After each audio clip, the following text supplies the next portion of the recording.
people always ask me, so what's your favourite animal? I would have to say I don't really have a favourite animal because I love them all. I just don't like monkeys. A very good afternoon, ladies and gentlemen. Welcome to the Singapore Zoo and to our Malayan tapir exhibit. Hi, my name is Sarah. I studied zoology at Cambridge University and I'm a zookeeper at the Singapore Zoo. I would say I can't recall a time where I didn't love animals. I've loved them since young. I really wanted a pet snake when I was younger, but my parents of course said no.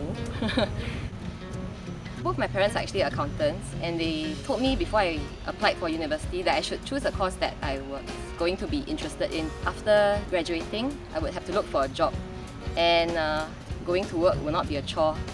I guess you could say that I was quite blessed.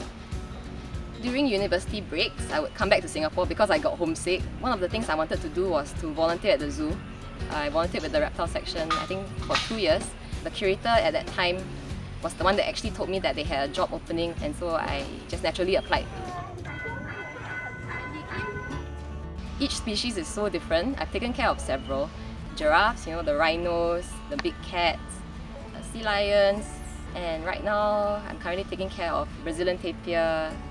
Okay, so one of the first things that we do when we come to work is actually to check on our animals, and after that we will clean up the exhibit and release out the animals for display. We actually have more time to do other important things such as animal enrichment. When I see enrichment, they'll be like tuition. So what enrichment is stimulating the minds of the animal. So for example, making a feeder and hanging it in the exhibit for the animal.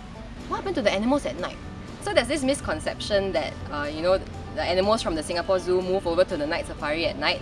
When the zoo closes around 6 o'clock, we actually confine the animals back into their night dens. Keepers all talk a lot because we always shout at the animals, especially when they don't want to come back. But then sometimes you scream and they just like... One of the best parts about being a zookeeper is bonding with your animals. Because you see them every day, you get to know their behaviour and their character. And it really makes you feel very special when you come back to the zoo on your off days. Even when we are not in uniform, when you call the animal's name, they actually respond to you. Yeah, that's one of the best parts. I really like that. The worst part of the job, mosquito bites.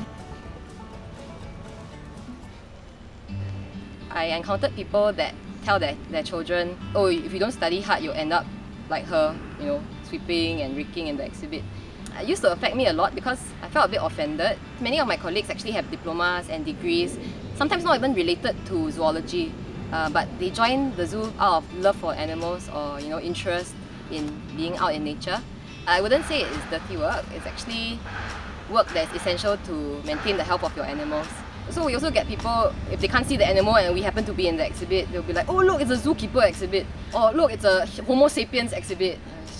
It's not funny. It's not funny at all. So if I wasn't a zookeeper, I'll probably still be at the zoo in another department. And I guess the draw of the zoo is just the whole environment. Everyone is very friendly. If you are stressed, you can just go out, walk around, have a look at the animals, and then go back to your work. Yeah, it's my favourite part of the job, being around the animals. The saying goes, choose a job you love and you won't work a day in your life. I think that's very, very true working here at the zoo.